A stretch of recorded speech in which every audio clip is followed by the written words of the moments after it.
Hello viewers, আসসালামু আলাইকুম। আশা করি সবাই ভালো আছেন। আজকের পর্বে আমি আরও একটি নতুন ভিডিও নিয়ে আপনাদের মাঝে হাজির হলাম। আজকের ভিডিওতে আমি আপনাদেরকে দেখাবো কোনো প্রকার সফটওয়্যারের সাহায্য ছাড়াই তথা কোনো প্রকার অ্যাপ্লিকেশনের সাহায্য ছাড়াই আপনার গোপন ফাইল লুকিয়ে রাখবেন।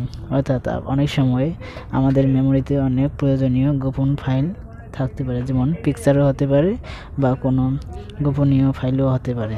তো এগুলো বন্ধুবান্ধব কিংবা অন্যদের হাত থেকে বাঁচার জন্য অর্থাৎ লুকিয়ে রাখার জন্য কোনো না কোনো সফটওয়্যারের সহায়তা নিতে হয়।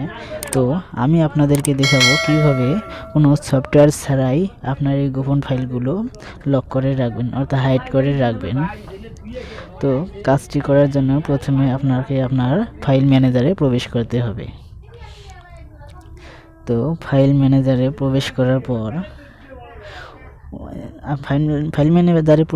পর আপনার মোবাইল ভেদে সেটিংটি একটু ভিন্ন হবে। তো আমার মোবাইলের উপরে 3 রোল মেনু দেখাচ্ছে। তো এই অপশনটিতে ক্লিক করার পর নিচে দেখুন সেটিং অপশন দেখাচ্ছে। তো আপনার মোবাইল ভেদে এটি একটু ভিন্ন হতে পারে। তো সেটিংয়ে প্রবেশ করার পর শো হাইডেন ফাইল এটা ইনেবল করে দিন। তো ফ্রেন্ডস, শো হাইডেন ফাইলস এই অপশনটি এনেবল করে দিন। আপনার মেমোরিতে প্রবেশ করার পর এই অপশনটি খোঁজার পর এই অপশনটি এনেবল করে দিন। দিয়ে আপনার মেমোরিতে প্রবেশ করে একটা ফাইল ক্রিয়েট করুন। যেমন আমি একটা নতুন ফোল্ডার ক্রিয়েট করব, যেমন লক ফোল্ডার লক ফোল্ডার নামে একটা ফোল্ডার ক্রিয়েট করলাম। তো এখানেই শেষ নয়। তো এই ফোল্ডার ক্রিয়েট করার আগে একটা বিষয়ে নজর রাখতে হবে, এই ফোল্ডারের সামনে একটা ডট চিহ্ন দিতে হবে ফোল্ডারে। অর্থাৎ এই ফোল্ডারের নাম আছে না, নামের শুরুতেই একটা আপনাকে এই ডট চিহ্ন দিতে হবে, না হলে কিন্তু কাজ হবে না। তো নামের শুরুতে একটা ডট চিহ্ন দিয়ে আপনার ইচ্ছে মতো যে কোনো একটা নাম দিয়ে দিবেন ফোল্ডারের। দেওয়ার পর এরকম ইন্টারফেস আসলে ওকে করবেন।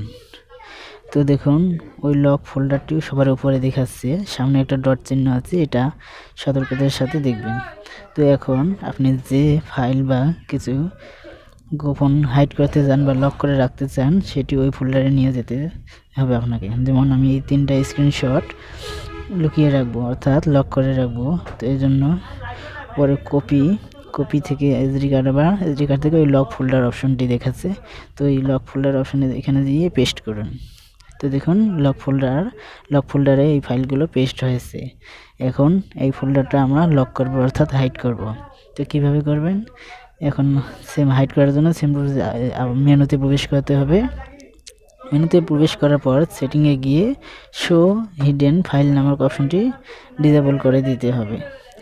আপনার মোবাইল ভেদে সেটিংটি একটু ডিফারেন্ট হতে পারে, তবে আপনার মেমোরিতে প্রবেশ করার পর শো হাইডেন ফাইল নামের একটা অপশন দেখতে পারবেন। তো এটা এখন ডিসেবল করে দিন। দিয়ে এখানে ব্যাকে এসে দেখুন ওই নামের কোনো ফোল্ডারই নাই। এখানে দেখুন ফোল্ডারের কোনো অস্তিত্বই আর নেই, ওই আপনি যে ফোল্ডারে আপনার গোপন ফাইলগুলো রেখেছেন। এখন নিশ্চিন্তে আপনি আপনার ফোনটি আপনার বন্ধুবান্ধব বা আত্মীয় স্বজনদের দিতে পারেন। তারা যদি অ্যাডভান্স লেভেলের না হয়ে থাকে তাহলে সহজেই এই ফোল্ডারটি বাইর করতে পারবে না। তো এই ফোল্ডারটি কিভাবে আগের অবস্থায় ফিরিয়ে আনবেন আবার দেখতে চান যদি, তাহলে সেম প্রসেসে সেটিংয়ে গিয়ে শো হিডেন ফাইল এই অপশনটি ইনেবল করে দিন। দেওয়ার পর ব্যাকে আসুন। ব্যাকে আসার পর দেখুন লক ফোল্ডার নামের ওই ফাইলগুলো দেখাচ্ছে। তো এইভাবেই মূলত কোনো সফটওয়্যার ছাড়াই আপনি আপনার গোপন ফাইলগুলো লক অথবা হাইড করে রাখতে পারবেন। তো ফ্রেন্ডস, আজ এই পর্যন্তই। আর আপনি যদি আমার চ্যানেলে নতুন হয়ে থাকেন তাহলে অবশ্যই সাবস্ক্রাইব করতে ভুলবেন না। আমি নতুন ভিডিও এবং টিপস এই চ্যানেলে নিয়মিত আপডেট দিয়ে থাকি। আশা করি আপনার কাজে লাগবে। খোদা হাফেজ।